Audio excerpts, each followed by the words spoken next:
मुफ्ती सईद अहमद जलालपुरी शहीद को ये दहशतगर्दी निगल गई है। उलमा को, तलबा को और उम्मत के मुफ्तियान को, उम्मत के फकीहों को, उम्मत के मुहद्दिसीन को, उम्मत के मुफस्सिरीन को, उन शख्सियात को कि पूरी दुनिया और पूरी कायनात उनके मुकाबले में कोई हैसियत नहीं रखती, वो दहशतगर्दी की नजर हो गए।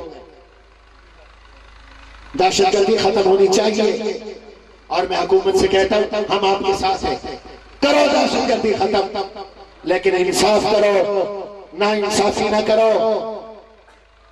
सजाए मौत दो, सबको दो, जो भी कातिल है उसे सजाए मौत दो। अगर जनरल रिटायर्ड परवेज मुशर्रफ के हमला आवर को तख्तेदार पे लटकाया जा सकता है तो यजमान मंडी के गरीब किसान हारी मजदूर के कातिल को भी तख्तेदार पे लटकाया जाए। लटकाना चाहिए कि नहीं लटकाना चाहिए? अगर परवेज मुशर्रफ के हमला आवर को तुमने सजाए मौत दी है तो मैं ये मुतालबा करने में हक बजाने को मौलाना हसन जान, मौलाना यूसुफ रियानवी, मुफ्ती निजामुद्दीन शामज़ई और तमाम उलमा, जितने उलमा शहीद हुए उनके कातिलों को भी तख्तेदार पे लटकाओ। कराची के दहशतगर्दों को भी तख्तेदार पे लटकाओ। कुछ को बचाते हो, कुछ को तख्तेदार पे लटकाते हो, अमन कैसे होगा? मेरे आका वो निजाम लाए जिसके अंदर मसावत है, बराबरी है, बेरहमाना इंसाफ है। शरीफ कबीले की औरत है, फातिमा नाम है, बनु मखजूम से ताल्लुक है, चोरी करती है, जुर्म साबित हुआ। आका ने फैसला किया हाथ काटा जाएगा। सफारिश लोग ढूंढ के आए और सफारिश में हुजूर के चहीते उसामा बिन ज़ैद को पेश किया। उसामा ने कहा आका आप इसकी सजा माफ कर दें। हदीस में आता है हुजूर का चेहरा गुस्से से सुर्ख हो गया। मेरे आका ने फरमाया बनी इस्राइल भी इसलिए हलाक हुए थे कि उनमें कोई ताकतवर जुर्म करता था, इज्जतदार जुर्म करता था, छोड़ देते थे, गरीब जुर्म करता था, सजा देते थे। सुनो लौ फातिमा बिन्त मुहम्मद, लौ फातिमा बिन्त मुहम्मद सरक़त लक़तअतु यदहा, अगर बिलफर्ज वल्महाल ऐसा हो नहीं सकता, खुदा ना खास्ता ऐसा भी होता कि मेरी बेटी फातिमा चोरी करती तो मैं उसका भी हाथ काटता। ये इस्लाम का निजाम है। फिर कहते हैं जी हम मदरसों को रजिस्टर करेंगे। मरहबा, हमें कब इनकार है कि रजिस्टर ना करो? हम तो 1957 से रजिस्ट्रेशन करवा रहे हैं। आप जब किसी मदरसे में जाएं तो उसका बोर्ड देखें, उसके बोर्ड के साथ एक लफ्ज लिखा होता है रजिस्टर्ड। रजिस्टर्ड का माना ये मदरसा रजिस्टर्ड है। मैं भी एक मदरसे से ताल्लुक रखता हूँ। मेरा इदारा जामिया फारूकिया 1975 में रजिस्टर्ड हुआ, कोई मदरसा 57 में रजिस्टर्ड हुआ, कोई 60 में रजिस्टर्ड हुआ, कोई 80 में रजिस्टर्ड हुआ।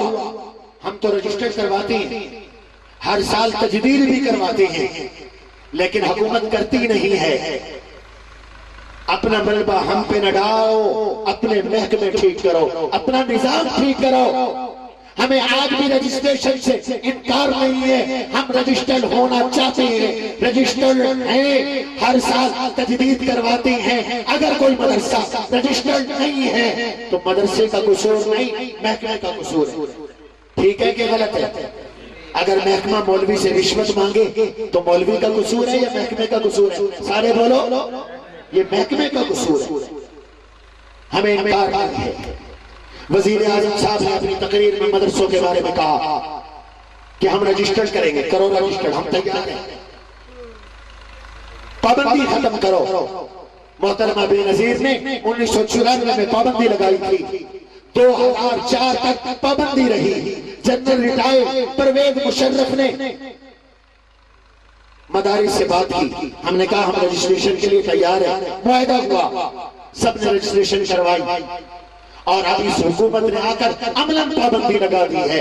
दरखास्त जाती है वो रजिस्टर करते ही नहीं। दूसरी बात कहते हैं कि हम मदारिस का माली निजाम चेक करेंगे।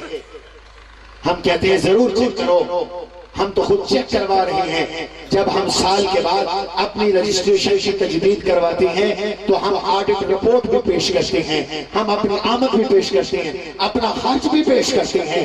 हम पहले से कर रहे हैं। ऐसा लगता है नवाज शरीफ साहब आपको मदारिस के निजाम का पता ही नहीं, ब्यूरोक्रेसी ने आपको मिसगाइड किया, आपको गलत बताया।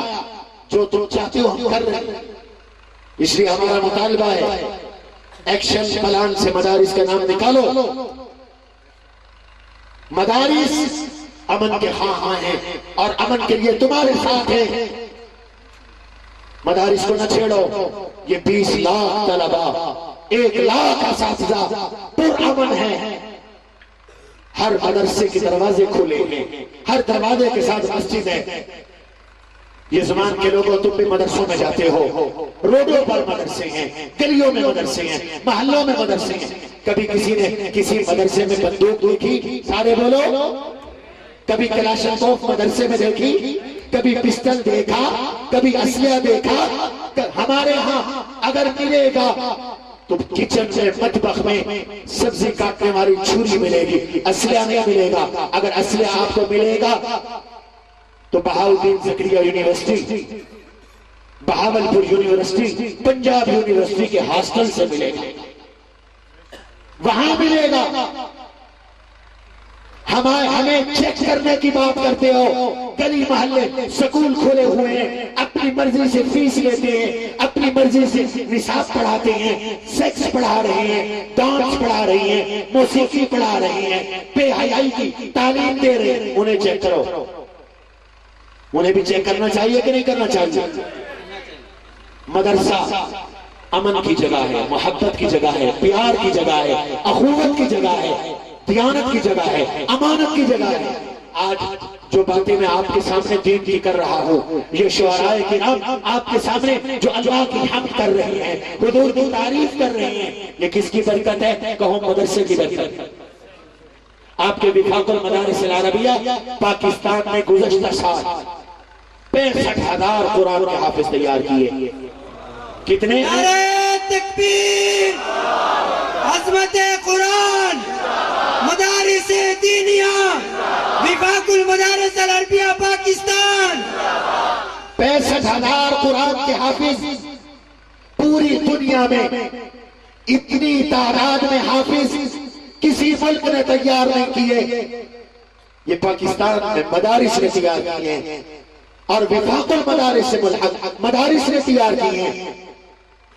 जब से पाकिस्तान बना आज तक आईन ये कहता है कि दीनी तालीम हुकूमत के जिम्मे है। मैं आपसे पूछता हूँ, जब से पाकिस्तान बना 1947 से लेकर आज 2015 तक इन कॉलेजों ने 65 हाफिज भी तैयार किए। ईमान से बताओ, सारे बोलो। ये हाफिज किसने तैयार किए? मदरसों ने। कुरान के मुफस्सिर किसने तैयार किए? मदरसों ने। मुफ्ती किसने तैयार किए? मदरसों ने। हलाल हराम बताने वाले किसने तैयार किए? मदरसों ने। सच और झूठ बताने वाले किसने तैयार किए? मदरसों ने। आज भी दियानत अमानत का दर्स मदरसों से मिलता है, मोहब्बत का दर्स भी मदरसों से मिलता है। इसलिए मैं हुकूमत से मुतालबा करता हूँ कि एक्शन प्लान से मदारिस का नाम निकालो। अगर आपको मदरसों पर एतराज है, हमारे साथ बात करो, हम आपको मुतमईन करने के लिए तैयार हैं। और मदारिस की किरदार कुशी ना करो।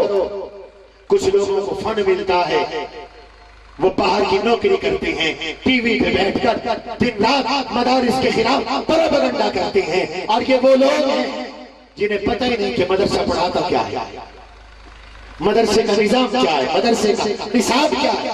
इन बेचारों को पता ही कोई नहीं। मैं आपको दावत देता हूँ, ताजिरों को भी दावत देता हूँ, आओ हमारे मदरसों में आओ।